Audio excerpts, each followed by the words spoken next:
Hello students, welcome back to my YouTube channel geography गुरु।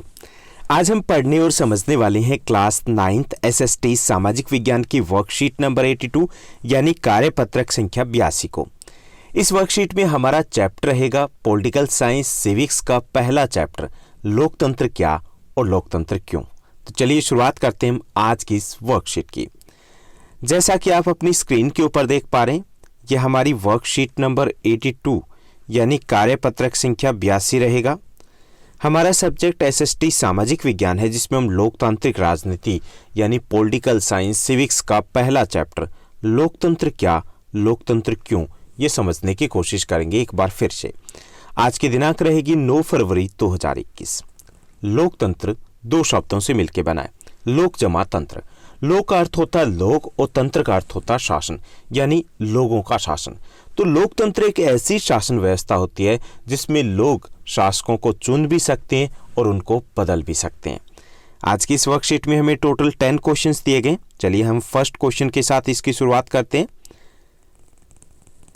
पहला जो हमारा प्रश्न दिया गया, जनता के शासन को क्या कहते हैं। हमें बताना है कि जनता के शासन को क्या कहते हैं। तो 4 ऑप्शन दिए गए। ये हम सबको पता है कि जनता के शासन को लोकतंत्र कहते हैं यानी कि लोगों का शासन। दूसरा प्रश्न दिया गया, संसार का सबसे बड़ा लोकतांत्रिक देश कौन सा है। तो हमारा देश भारत संसार का सबसे बड़ा लोकतांत्रिक देश है। उसके बाद तीसरा प्रश्न दिया गया। तीसरा प्रश्न है, संसार के किसी एक गैर लोकतांत्रिक देश का नाम बताइए। तो संसार के किसी एक गैर लोकतांत्रिक देश का नाम हमें लिखना है। तो वह है नॉर्थ कोरिया, उत्तर कोरिया, जो किम जोंग उन का जहां पर तानाशाही शासन है। चौथा प्रश्न है, भारत में मतदान करने की निर्धारित उम्र रिक्त स्थान है कितनी है। 18 वर्ष या उससे अधिक का व्यक्ति है वो भारत में मतदान कर सकता है। भारत में मतदान करने के लिए कुछ शर्तें होती है। पहली कि वो भारत का नागरिक होना चाहिए। दूसरा, उसकी आयु 18 वर्ष या उससे अधिक होनी चाहिए। तीसरा, वह पागल, दिवालिया या गंभीर किस्म का अपराधी नहीं होना चाहिए। उसके बाद हमारा पांचवा प्रश्न रहेगा। पांचवा प्रश्न है, सैनिक तख्ता पलट से आपका क्या अर्थ है या सैनिक तख्ता पलट का क्या अर्थ है, यह हमें बताना है। तो सेना के द्वारा शासन पर कब्जा जमा लेना उसे हम बोलते हैं सैनिक तख्ता पलट। उसके बाद हमारा छठा जो प्रश्न है उसमें एक अनुच्छेद दिया गया और उस पर आधारित 4 प्रश्न रहेंगे। पहले हम अनुच्छेद को समझने की कोशिश करते हैं। एक लोकतांत्रिक सरकार केवल इसलिए मनमानी नहीं कर सकती कि उसने चुनाव जीता है। कि लोकतांत्रिक सरकार है केवल इस आधार पर अपनी मर्जी के अनुसार शासन नहीं चला सकती कि उसने चुनाव जीता है। जीतने के बाद ये मतलब नहीं कि वो अपनी मर्जी के अनुसार शासन चलाएंगे, उसे भी कुछ बुनियादी तौर तरीकों का पालन करना होता है। क्योंकि लोकतंत्र में कानून का शासन होता है, संविधान होता है एक, और संविधान के अनुसार ही शासन व्यवस्था है वो सारी चलती है। खास तौर पे अल्पमत वाले समूह को दी गई कुछ गारंटियों का आदर करना होता है। अल्पमत यानी बहुमत है उसका शासन नहीं होता। यहाँ पर बहुमत के आधार पर सरकार जरूर बनती है, लेकिन अल्पमत को जो संविधान के द्वारा कुछ गारंटी दी जाती है, कुछ अधिकार दिए जाते हैं, उसका भी सम्मान करना जरूरी होता है लोकतंत्र में। हर प्रमुख फैसला सोच विचार कर लेना होता है। हालांकि ये कमी भी बताई जाती है लोकतंत्र की कि आमतौर पर निर्णय लेने में देरी हो जाती है। देरी होने का कारण ये है कि बहुत सारी संस्थाओं में बहुत सारे सत्र पर विचार विमर्श किया जाता है, तब निर्णय लिए जाते हैं। हालांकि देरी जरूर होती है लेकिन बेहतर निर्णय लिए जाते हैं। देरी इसलिए होती है क्योंकि सबके हितों का ध्यान रखना होता है ताकि सबके लिए बेहतर निर्णय वो अच्छे से लिए जाएं। तो यहाँ पर लोकतंत्र में फैसला कोई एक व्यक्ति नहीं लेता, जैसे तानाशाही में होता है। किम जोंग उन की बात करें या फिर आपने लुई 16वां के बारे में पढ़ा था। अब लुई 16वां तो कहता था कि मैं ही स्टेट हूँ, अब उसे ही निर्णय लेना होता था। वही शासन व्यवस्था थी, वही कार्यपालिका होते थे, वही न्यायपालिका थे। लेकिन यहाँ लोकतंत्र में ऐसा नहीं होता। लोकतंत्र में एक संस्था होती है, नियम के अनुसार निर्णय लिए जाते हैं, तो उसमें समय अधिक लगता है। हर पदाधिकारी को उस पद से जुड़े अधिकार और जिम्मेवारियां हैं वो संविधान द्वारा दी जाती है। हर व्यक्ति के पास, हर व्यक्ति को, हर अधिकारी को कुछ अधिकार प्राप्त होते हैं, कुछ संविधान के द्वारा जिम्मेदारियां उनको दी जाती है। यह न सिर्फ जनता के प्रति उत्तरदायी है बल्कि अन्य स्वतंत्र अधिकारियों के प्रति भी उनकी जिम्मेदारी है। जो लोकतंत्र होता है वो जनता के प्रति उत्तरदायी होता है। उत्तरदायी कैसे होता है? क्योंकि इसका चुनाव जनता करती है और 5 वर्ष के बाद कहाँ जाना है? जनता के पास ही जाना है और उन्हें जनता की भावनाओं के अनुसार ही शासन करना होता है। तो ये था हमारा अनुच्छेद, अब हम इस पर आधारित कुछ प्रश्नों को हल करेंगे। पहला जो प्रश्न दिया गया, छठा जो प्रश्न है, उसका पहला भाग है सरकार जनता के प्रति उत्तरदायी कैसे है। क्योंकि लोकतंत्र में सरकार का चुनाव जनता करती है और सरकार को जनभावना के अनुरूप कार्य करना होता है। साथ ही साथ सरकार जनता के प्रति जवाबदेह भी होती है, क्योंकि जब चुनाव होते हैं तो उन्हें जवाब देना होता है कि उन 5 वर्षों में क्या किया, कैसे किया और क्यों किया। इसलिए सरकार लोकतंत्र में जनता के प्रति उत्तरदायी होती है।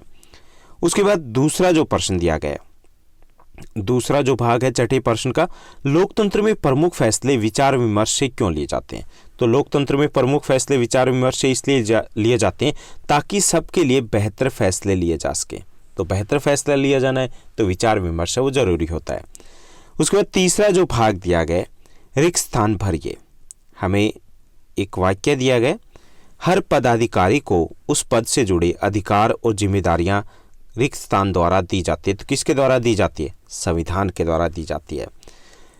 उसके बाद चौथा भाग है, एक लोकतांत्रिक सरकार सिर्फ किस कारण से मनमानी नहीं कर सकती, सिर्फ चुनाव जीतने के कारण। कि चुनाव जीत लिया इसका मतलब ये नहीं कि उनको सारे अधिकार प्राप्त हो गए, उन्हें संविधान के अनुसार जो व्यवस्था बनी है उसी के अनुसार शासन करना होता है। उसके बाद हम 7वें प्रश्न की तरफ पढ़ेंगे। 7वां क्वेश्चन है, लोकतांत्रिक और गैर लोकतांत्रिक व्यवस्था में अंतर बताने। कोई 3 अंतर हम बताएंगे। पहला जो अंतर है, लोकतांत्रिक सरकार जनता द्वारा चुनी जाती है, जबकि गैर लोकतांत्रिक सरकार में ऐसा कुछ नहीं होता, वो थोपी जाती है, चुनी नहीं जाती है गैर लोकतांत्रिक सरकार। दूसरा, लोकतंत्र में निरंतर चुनाव होते हैं जिसमें जनता सरकार को बदल भी सकती है। यानी डेमोक्रेसी में क्या होता है, people can choose there government and they can change their government. Choose भी कर सकते हैं, चेंज भी कर सकते हैं। लोकतंत्र में संविधान के अनुसार सरकार कार्य करती है, जबकि गैर लोकतांत्रिक देशों में ऐसा नहीं होता। ना तो चुनाव होते हैं, ना जनता सरकार को बदल सकती और ना ही संविधान के अनुसार कार्य होते हैं। लोकतांत्रिक देशों में लोगों को मौलिक अधिकार प्राप्त है, जबकि गैर लोकतांत्रिक देशों में ऐसा नहीं होता। तो ये मुख्य अंतर रहेंगे।